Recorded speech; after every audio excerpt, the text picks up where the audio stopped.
ஏண்டா போக மாட்டேங்குது? அவனுக்கு வேலை வெட்டி கிடைக்கலன்னு அங்கங்க படுத்துறானுங்கப்பா. யாராது? எப்பா நீயா என்ன அங்கங்க படுத்துட்டு குதிரை வண்டியை ஓட விட மாட்டேங்கிற? இது கவர்மெண்ட் ஓடியா? நான் எங்க வேணாலும் படுப்பேன். அதை கேட்க நீ யாரு? என்ன அது பெரிய வேதனையா போச்சு. எழுந்திரியா? பாம்புன்னு சொல்லியா ஏமாத்தின? இப்ப எது வந்தாலும் நான் எந்திரிக்க மாட்டேயா? எங்க உன் குதிரை எப்படி போகுது பார்ப்போம். உன்னை கெஞ்சி கேக்குறேன், எழுந்திரியா? அப்ப மத்தியானம் சாப்பாட்டுக்கு 5 ரூபா கொடு. நான் பாட்டிகிட்ட பேசிருக்கிறதே 5 ரூபா தான்யா. அதை பாதியாது கொடு. என்னய்யா நீ? இல்லையா 3 ரூபா நான் வச்சுக்கிறேன், 2 ரூபா நீ வச்சுக்கோ.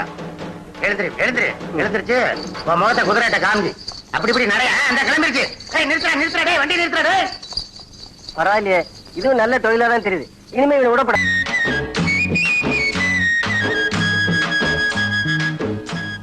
என்ன புங்கானா பத்திரிகை மறைச்சிட்டு படிக்கிற? எழுத்து கூட்டுறியா? அது வந்து வேற ஒண்ணும் இல்ல. ஆமா, வியாபாரம் எப்படி இருக்கு? ஏதோ நடக்குது. முன்னெல்லாம் நமக்கு அடிக்கடி ஏதாவது வாங்கிட்டு வந்து கொடுப்ப, இப்ப ஒண்ணும் கவனிக்கிறதே இல்லையே. 4 பேர் நம்மளை பத்தி தப்பா நினைக்க கூடாது பாரு. அதான் நாம எப்படி பழகுறோம் நமக்கு தெரியும். ஊர்ல இருக்க என்ன சொல்றது விடு. அது சரி. டேய் மாரி, இங்க வாடா. யாரும் டாக்ஸி தூக்கிட்டு போக மாட்டாங்க. கொஞ்சம் கடையை பாத்துக்க. நான் போய் குழாயில தண்ணி பிடிச்சிட்டு வந்துடுறேன்னு. தண்ணி பிடிச்சிட்டு வந்துடுறேன். என்னடா சைடுல எந்த டியூட்டி வரையா? ஏதோ நாஸ்டல் டியூட்டி கிடைக்கும். அப்போ பொழைச்சு வைப்போ. Good morning sir. பூங்காவனம் எங்க போற? தண்ணி பிடிச்சிட்டு போலான்னு வந்தேன். என்ன ஒண்ணு இல்ல, 2 நாளா சைடுல ஒரே வலிமா. டியூட்டில இருக்கும்போது உள்ள வந்து நல்லா செக்அப் பண்ணிருப்பேன்ல. எனக்கு இங்கெல்லாம் வேணாம், வெக்கமா இருக்குது. தனியா ஆஸ்பத்திரி இருக்குல்ல, அங்க வரேன். வா, தாராளமா வா. பணத்தை பத்தி எல்லாம் ஒண்ணும் கவலைப்படாத, ஃப்ரீயாவே செக்அப் பண்றேன்.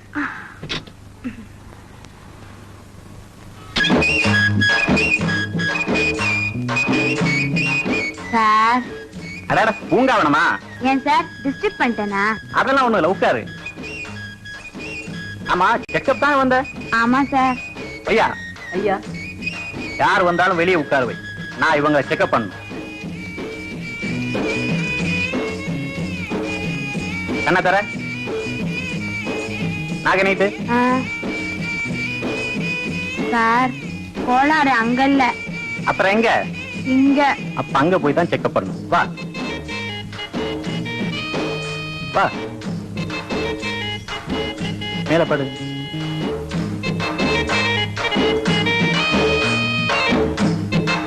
எங்க வலிக்குது?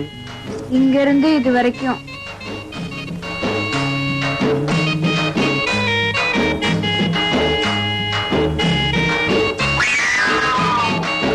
Sir sir. என்னடா? ஒருத்தர் ரொம்ப வயிற்று வலியால் துடிச்சுக்கிறார் சார். இருக்க சொல்லு, வர்றேன். அப்புறம் எங்க? முட்டிக்கு கீழே.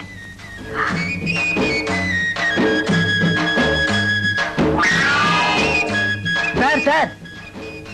என்னடா? ஒருத்தர் நெஞ்சு வலியில் துடிச்சுக்கிறார் சார். இருக்க சொல்லு, வர்றேன்.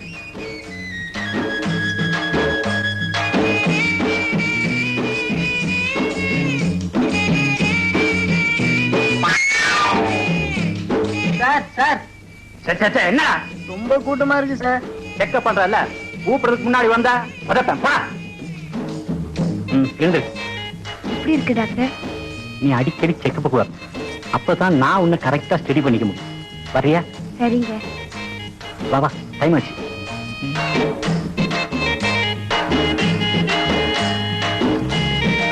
அப்ப நான் வரேன் சார். ராஜா மணியே. வாயா, 4 நாள ரூட்டை மாத்தீங்கன்னா உன்னை விட்டுட நினைச்சேன். இன்னைக்கு நீ வசமா மாட்டீங்களே.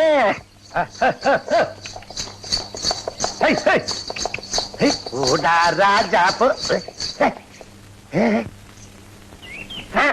குதிரை நின்றுச்சு. மத்தியானம் மில்ட் ரோட்ல ஃபுல் மீல்ஸ் தான். ஏன்டா போக மாட்டேங்குது? என்னடா ஏன்டா இப்படி உயிர் எடுக்கிறீங்க? யாரா அவன்? சனியம் பிடிச்சவனுங்கப்பா. நீயா எழுந்துற? முடியாது. மத்தியானம் சாப்பாட்டுக்கு 10 ரூபா கொடுத்தாதான் எழுந்திருப்பேன். இன்னைக்கு கழுத்துல மிதி வாங்க போற. எழுந்திருக்க முடியுமா முடியாதா? நீ என்ன சொன்னாலும் எந்திருக்க முடியாது. உன் குதிரை எப்படி போகுதுன்னு பார்ப்போம். அப்படியா? இரு.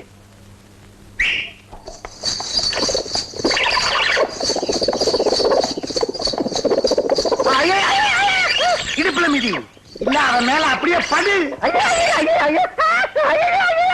ஐயா ஐயா ஏண்டா 10 ரூபா வேணுமா? ஏயா உனத்த கண்டா நிக்கிற குதிரை மிதிச்சிட்டு நிக்குது. நீ அங்கங்க படுத்து போன மாதிரி காசு சம்பாதிக்கலாம் நான் நினைக்கிறேன். உன்னை மிதிக்கிறதுக்காகவே அதே கலர்ல இது வேற குதிரைடா. ராஜாமணி புல்லு வேணும்னு கேட்டியே, ஐயா புடனையில வச்சிருக்கிறாரு, சாப்பிடுற? ரயில விட்டு இறங்கணும்னு எந்த வண்டியும் கிடைக்கலன்னு நம்ம வண்டியில ஏறின. இப்ப டாக்ஸி ஆட்டோ ஓட ஆரம்பிச்ச உடனே நம்மளை கழட்டி விடுறியா? என்ன நியாயம் இது? மேல ஒரு ரூபா வச்சுக்க. இந்தாப்பா இல்லப்பா, உன் குடும்பத்துல ஏதோ தகராறு, உனக்கு சப்போர்ட் பண்ண யாரும் இல்லையே, நாமளாவது சப்போர்ட் பண்ணலாம்னு நினைச்சா என்னையே கட் பண்ணி நான் போறேன். சரிதான் போ. இல்லையா என்ன சொல்றேன்? என்ன மேல வைக்கல, எல்லாத்தையும் கோர்ட்ல பாத்துக்கலாம்னு சொல்லிட்டாரா? பெத்த பிள்ளை நீ வராம உங்க பணத்தை எப்படியா தூக்கலாம்? இதெல்லாம் உனக்கு எப்படியா தெரியும்? அதை விட சீக்கிரட் மேட்டர்லாம் என் கையில இருக்குதுப்பா. புரிஞ்சுக்காம என்ன நீ போடான்ட்ட. சரிதான் போ. வண்டியில இல்லையா ஏதாவது விஷயம் தெரிஞ்சா சொல்லியா, உனக்கு புண்ணியமா போட்டோம். இந்த பாவ புண்ணியம் எல்லாம் நமக்கு வேண்டாம்பா. சில்லறைய தள்ளு, மேட்டர் சொல்றேன். 5 ரூபாய் பேசிருக்கீங்க, மேல ஒரு 10 ரூபாய் போட்டு கொடுங்களேன். 10 செத்த உன் மாமன் சொத்து பூரா அடிச்சு போற, ஒரு 100 ரூபாய் தள்ளுபா. சொல்லியா, உன் சின்னம்மாவுக்கு அடிக்கடி ஒரு பெரியம்மா சப்போர்ட் பண்றான்ல. ஆமா, அது யார்? அது எதுக்கு எடுத்தோம் அந்த பொண்ணுக்கு சப்போர்ட் வரா? அவ எதுக்காக சப்போர்ட்டுக்கு வர்றா? அவளுக்கும் உன் சொத்தாச்சுன்னு ஆசைப்பா. அவளுக்கு எங்க சொத்துக்கு என்ன சம்பந்தம் இருக்கு? இருக்குதுப்பா. அந்த அம்மாவுக்கு ஒரு பையன்கிறான், அவனுக்கும் உன் சின்னம்மாவுக்கும் ஒரு சின்ன லிங்க். சொத்தோட அந்த பொண்ணை வலிச்சுக்கலாம் தான் அந்த பெரியம்மா அலைஞ்சுங்கிறா. ஓஹோ, அப்படியா விஷயம்? ஓட்டிக்கு அனாவசியமா செலவு பண்ணி அலையாத. இந்த விஷயத்த ஸ்ட்ராங்கா புடிச்சுக்கோ. கோர்ட்டு போனா எப்படிடா ஜெயிக்கிறேன்னு கவலைப்பட்டுக்கிட்டு இருந்தேன். இப்ப அருமையான பாயிண்ட் கிடைச்சு போச்சு. நான் அடிச்சிடறேன் பா. வா யோ, உன் வண்டியில போனா. இந்த வண்டியில ஏறாதப்பா. ஒண்ணு நான் இந்த வண்டியில ஏத்தின்னு போனா இந்த விஷயத்த நான் தான் உன்கிட்ட சொல்லிக்கினேன். அந்த பெரியம்மா புள்ள நம்ம கிட்ட தகராறுக்கு வருவான். நீ டாக்ஸி ஆட்டோல போப்பா. இந்தாப்பா, சொத்து உன் கைக்கு வந்தா நம்மள கொஞ்சம் கவனிச்சுக்க. மீசை பத்தி எல்லாம் சொல்லி விட்டுட்டா தகராறு தான் வரப்போகுது. தகராறு வரணும் தான்டா சொல்லிக்கிறேன். இவன் போற வேகத்தை பார்த்தா அவன்கிட்ட போய் இவன் கண்ணா பின்னான்னு பேசுவான். மீசைக்கு கோவம் வரும், அடிதடி ஆகும். ஈஸியா மீச 6 மாசம் 1 வருஷம் உள்ள போயிடுவான். நமக்கு லைன் கிளியர். ஏறா வண்டியில. பூங்காவனா பூங்காவனா ஏக்கா, அவர் மந்திரி ஆயிட்டாரா? அடி ஏண்டி வயிற்று சிலக்கத்துக்கணும்? பானையில குத்துறேன்னா எல்லாத்தையும் வாங்கிக்கணும். எதுலயோ குத்துட்டானுவல. அப்ப அவரு டெபாசிட்டே புடிச்சிடி. யோ, உனக்கு 100 ஆயிடுச்சியா? உன்னதான் தேடிக்கணும் வர. நானும் உன்னதான் தேடிக்கணும் வரேன். என்ன தேடிக்கணும் வரியா? கல்யாண விஷயமா? கல்யாண விஷயமா தான் நானும் பேச வந்தேன். யோ, நீ என்ன சொல்ல வந்தேன்னு சொல்லட்டா? சொல்லு. அடுத்த மாசம் கல்யாணம் பண்ணிக்கலாம்னு இருக்கிறேன். என்ன சொல்றேன்னு கேட்க வந்திருக்கேன். கரெக்டா? கேட்க வரல. அடுத்த மாசம் எனக்கு கல்யாணம் சொல்லிட்டு உனக்கு பத்திரிக்கை கொடுத்துட்டு போலாம்னு வந்தேன். என்ன கூட கேட்காம பத்திரிக்கை அடிச்சியா? பொண்ணு கேட்கணும். பொண்ணை ஏன் கேட்கணும்? அப்போ பொண்ணு நான் இல்லையா? இல்ல, பொண்ணு வாணியம்பாடி, பேரு மீனாட்சி. இந்த பத்திரிக்கை கண்டிப்பா வந்துரு.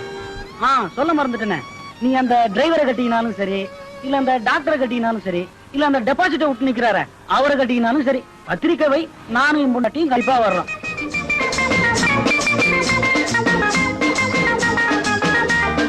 அடியே இங்க வாடி. வாடினா அண்ணா நட போடுற. ஏண்டி கூடு விட்டு கூடு பாயிற மாதிரி மாறிக்கினே இருந்தியே, இப்ப எல்லா பயிலும் சேர்ந்து உன அம்போன்னு விட்டானுங்களா? செஞ்சது தப்புன்னு தான் அந்த கையில மன்னிப்பு கேட்க வந்தேன். அதுவும் கைய விட்டுடுச்சுன்னா அதுல என்ன நியாயம் இருக்குது? அடி அறிவு கட்ட முண்டம். இந்த பாடி எப்பவுமே நம்ம லெவலுக்கு தகுந்த மாதிரி தான் ஆசை பண்ணும். அளவுக்கு மிஞ்சி போனா இப்படிதான் நடக்கும். புரிஞ்சுதா? இனிமே புத்திசாலியா இருப்பிய? டேய் இங்க வா. இன்னும் கொஞ்சம் நேரம் ஆனா அழுதுருவா போல இருக்கு. உண்மையெல்லாம் சொல்லிடு. எப்படி எப்படி எப்படி? டிரைவரு, டாக்டரு, அப்புறம் இந்த டெபாசிட் போன எம்எல்ஏ. அட அறிவு கட்டத பத்திரிகையை பிரிச்சு பாரு. பொண்ணு பேர் யார் போட்டிருக்குன்னு தெரியும். அடே, என் பேரு போட்டிருக்குது. ஆமா, உன் பேர் போட்டிருக்கு. உனக்கு புத்தி வரணும்ட்டு தான் பொண்ணு பேரை மாத்தி சொன்னேன். இப்போ அது என்ன பத்தி புரிஞ்சுக்கினியா? அடி அறிவு கட்ட முண்டம். உனக்கு அவனுக்கும் தையில கல்யாணம். செட்டப்பே நம்மளோடதுதான். தெரிஞ்சுதா? ஏக்கா, ஒரு சின்ன கணக்கு சொல்றேன். அடிச்சு பல்லைகள் எல்லாம் ஊத்துருவேன். கணக்கு சொல்றாலும் கணக்கு. பட்டது போறாரு கணக்கு வேறையா? டேய், தாலி கட்டுறதான் கட்டுற, தாம்பு கயிறு கணத்துக்கு கட்டு. அப்பதான் அவ தாங்குவா. சரிக்கா. என்ன தனி மீசக்காரனுக்கும் கிராம முண்டாட்டிக்கும் லிங்க் இருக்குன்னு சொல்லி விட்டு அது பெரிய விதமா போய் மீசக்காரன் கோபத்தோட கிராமத்துக்கு போய்க்கிறான். கோவமா போறாங்க. ஏண்டா அந்த மீசக்காரன் கையில அந்த கிழவனோட புள்ள இந்த விஷயத்த நான் தான் சொன்னேன்னு சொல்லிட்டா மீசக்காரன் இங்க வந்து உண்டு இல்லையா ஆக்கிடுவானடா. தலைவரே நீந்தானா? என்ன சொல்ற நீ? ஏயா அந்த சிங்காரம் தம்பி மேல இல்லாதையும் பொல்லாதையும் சொல்லி வச்சு தகராற இழுத்து வச்சுக்கிறான். நான் தான் சொன்னேன், யாருமே சொன்னா? யோ இடிச்சனா அந்த ஆளுங்கையில நீ சொல்லிக்கிட்டு இருந்தது பத்தான கேட்டுக்கின்னு வர அதுக்குள்ளே டபாக்கிறிய. ஏயா நீ அநியாயமா அவங்க மேல பழி சுமத்த போய் அந்த பொண்ணு மானம் மரியாதை எல்லாம் பூரிச்சையா? உனக்கு ஒரு தங்கச்சி இருந்தா இப்படி செய்வியா? அதான் நிறுத்துமே, இதெல்லாம் ஒரு டமாசிக்கு செஞ்சது. யோ நீ பாட்டுக்கு தமாசுக்கு சொல்லிட்ட, அங்க அந்த தம்பி தலை குனிஞ்சு நிக்கிதேயா. பாரு மறுவாதையா சொல்லுகிறேன், இதுக்கெல்லாம் காரணம் நான் தான். நீ அங்க வந்து ஒத்துக்கல உன்னை உண்டு இல்ல நாக்கிடுவான். அதான் விடுமே, இந்த மீசக்காரன் நம்ம ரூட்ல வராம இருக்கட்டுமே நீ இப்படி ஒரு கதையை கட்டி விட்ட. நம்ம ஆள் ஒருத்தங்க தலை குனிஞ்சு நிக்கிறான்னா நான் விட்டுருவேனாமே. நானும் உப்பு போட்டுத்தான் துண்டுறேன். அனோன்மணி கிளம்பு, ஒரு கை பாத்துறேன்.